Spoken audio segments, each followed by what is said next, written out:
अभी हाल ही में कंगना रनावत जी, जो कि अभी एमपी चुनी गई है, बॉलीवुड की अभिनेत्री है, उन्हें चंडीगढ़ एयरपोर्ट पर एक महिला सुरक्षाकर्मी ने थप्पड़ मारा। इसके बाद इंटरनेट पर यह वीडियो वायरल हुई और इसके कुछ हिस्से वायरल हुए एक्चुअली में, और ये स्टेटमेंट, ये खबर एकदम से टॉक ऑफ द टाउन बन गई, चर्चा का विषय बन गई। बहुत सारे लोग इसको लेकर समर्थन भी करते नजर आए, जो कि मेरे लिए एक हैरानी की बात है। आज हम इस खबर का विश्लेषण करते हैं, इस बात का विश्लेषण करते हैं कि क्या इस तरह के इंसिडेंट होना और उसके बाद उसे ग्लोरीफाई करना, उसका महिमा मंडित करना कितना सही है। देखिए, पहला इंसिडेंट नहीं है जब किसी नेता को या अभिनेता को पब्लिक प्लेस पर थप्पड़ मारा गया है। आपके राष्ट्रीय संयोजक अरविंद केजरीवाल जी, उनके साथ ये कारनामा कई बार हुआ है। इसके अलावा कन्हैया कुमार, जो कि अभी कांग्रेस के कैंडिडेट थे दिल्ली से, उनके साथ भी ये इंसिडेंट हो चुका है। पर यह थप्पड़ कांड इन सब थप्पड़ से क्यों अलग है, इस पर आप ध्यान दीजिए। ये थप्पड़ मारा है एक महिला सुरक्षा कर्मी ने। सुरक्षा कर्मी जिसके हाथ में जिम्मेदारी होती है सुरक्षा की, जिसके ऊपर नेता हो, अभिनेता हो, आम आदमी हो, आंख बंद करके विश्वास करना पड़ता है। लेकिन जब वो सुरक्षाकर्मी अपने किसी व्यक्तिगत बिलीफ सिस्टम की वजह से या अपने पर्सनल ओपिनियन की वजह से, किसी नेता अभिनेता की किसी स्टेटमेंट से खिलाफ होने की वजह से जब उस पर हमला करता है, तो ये गंभीर सोचने का विषय है। ये समाज के लिए चिंता का विषय है। मैं ये नहीं कहता कि आपकी किसी अभिनेता या नेता के बयान से नाराजगी नहीं हो सकती, बिल्कुल हो सकती है। हमें पूरा अधिकार है किसी के भी बयान, किसी के भी स्टेटमेंट के खिलाफ जाकर कुछ भी बोलने का, उससे सहमत या असहमत होने का। लेकिन हिंसा करना, शारीरिक हिंसा करना, ये इजाजत हमें संविधान, हमारा कानून नहीं देता।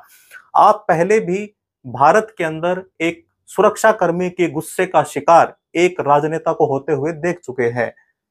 सिर्फ मतांतर होने की वजह से किसी पर गोली चला देना, किसी को थप्पड़ मार देना, ये बिल्कुल गलत है। और इस चीज को महिमा मंडित करना, ग्लोरीफाई करना, इसकी तारीफ करना, इसका समर्थन करना, उससे भी ज्यादा गलत है। क्यों गलत है?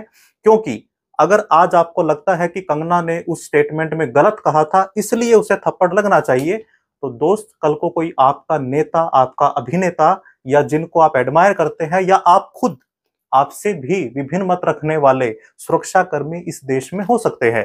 लेकिन वर्दी डालने के बाद आप सिर्फ देश के होते हैं, आपकी जाति और आपका धर्म और आपके पर्सनल व्यक्तिगत बिलीफ सिस्टम पीछे छूट जाते हैं। सुरक्षा कर्मी के ऊपर सभी सेलिब्रिटीज और आम पब्लिक एक भरोसा करते हैं। उनको मेंटली इतना स्टेबल होना चाहिए कि वो अपने व्यक्तिगत किसी भी मतांतर की वजह से किसी के साथ हिंसा ना करे, क्योंकि ये गंभीर स्थिति हो सकती है, क्योंकि देश की सुरक्षा इन्हीं के हाथ में है। यानी जरूरी नहीं कि आज एक महिला सुरक्षा कर्मी ने किसी को थप्पड़ मारा है और आप उस व्यक्ति से असहमत थे, इसलिए आप इन्हें महिमा मंडित कर रहे हैं, तो कल को ऐसा आपके साथ भी हो सकता है। आपके नेता, आपके अभिनेता, आपकी सोसाइटी के कुछ व्यक्ति जिनको आप एडमायर करते हैं, उनके साथ भी हो सकता है। मैं ये नहीं कहता कि आप हर किसी व्यक्ति का समर्थन कीजिए, आपको पूरा हक है उसके खिलाफ बयानबाजी करने का, दायरे में रहकर बयानबाजी करने का, लेकिन ये भी हम नहीं करते।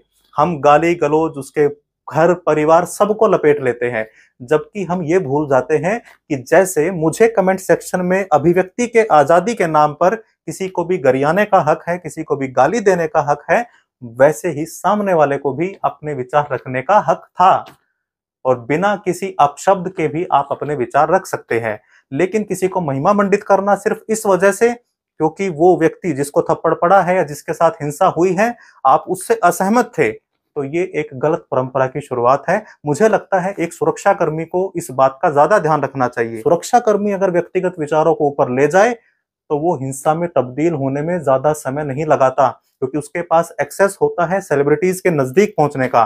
और मैं दोबारा आपको याद दिलाता हूं कि हमारा देश ऐसा एक गुस्सा सुरक्षा कर्मी का और उसके शिकार हुए एक बड़ी राजनेता को देख चुका है, जिसकी वजह से उन्हें अपनी जान तक गंवानी पड़ी थी। तो दोस्तों, इस तरह की चीजों को महिमा मंडित करना बंद कीजिए। मैं ये नहीं कह रहा कि जो उस महिला ने किया, उनके जो विचार थे, जिस वजह से किया गया, क्या वो बिल्कुल ही गलत थे? वो होंगे, उनके अपने बिलीफ सिस्टम हो सकते हैं। कंगना रनावत जी ने जो स्टेटमेंट दी, उनका अपना विचार हो सकता है। हम दोनों को एनालाइज करके, विश्लेषण करके, जिस पक्ष में जाना चाहे हम उसमें जा सकते हैं, पर कम से कम हमें किसी के ऊपर हिंसा करने का अधिकार किसी व्यक्ति को नहीं देना चाहिए सामाजिक तौर पर, क्योंकि कानून तो इसका अधिकार नहीं देता। लेकिन कानून के साथ साथ भारत में एक सामाजिक कानून भी चलता है, यानी अगर समाज आपको अप्रूवल दे दे आपके किसी भी गलत काम की, तो कम से कम आपके नेता बनने के चांसेस तो हो ही जाते हैं। यानी मुझे कोई आश्चर्य नहीं होगा कि कल को कोई पार्टी इन महिला सुरक्षाकर्मी को अपने टिकट पे चुनाव लड़वा दे, विधानसभा चुनाव लड़वा दे और जीत भी जाए। लेकिन शुरुआत अगर ऐसे होगी तो समाज में गलत मैसेज जाएगा कि इसका मतलब हिंसा करके या फिर लाउड होके या फिर अतिवादी होकर भी हम सफलता प्राप्त कर सकते हैं, हम अपने मुकाम पर पहुंच सकते हैं। गलत शुरुआत होगी, आने वाले बच्चों को गलत मैसेज मिलेगा। तो मेरा आपसे यही निवेदन है कि आप सहमत रहिए, असहमत रहिए, आपको व्यक्तिगत आपको आजादी है, आपको संविधान ने ये आजादी दी है कि आप किसी भी पक्ष की तरफ जा सकते हैं, लेकिन कम से कम हिंसा को प्रमोट मत कीजिए। Thank you very much. इसी तरह की आप ट्रेंडिंग बातचीत पर विश्लेषण देखने के लिए, नेताओं अभिनेताओं के इंटरव्यूज देखने के लिए, ग्राउंड रिपोर्ट देखने के लिए कि एक्चुअल में सच्चाई क्या चलती है, आप हमारे चैनल को सब्सक्राइब कर सकते हैं। Thank you very much.